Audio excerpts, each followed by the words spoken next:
এখন lunch time লা কলম্বিনা রেস্টুরেন্টে।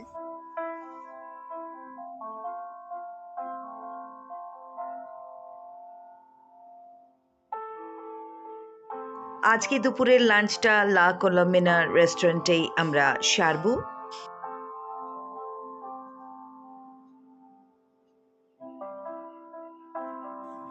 Indian lunch available.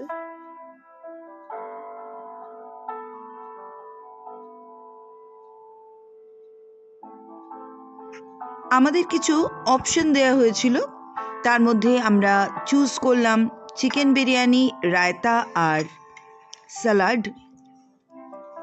তার সাথে আমাদের একটা ডেজার্টও দেওয়া হবে, সেটাও আমাদের পছন্দ মতো। তো চলো খাওয়া শুরু করা যাক। ডেজার্টে কি খাচ্ছি তোমরাই না হয় বলো। দারুণ টেস্টি আর ডেলিশিয়াস।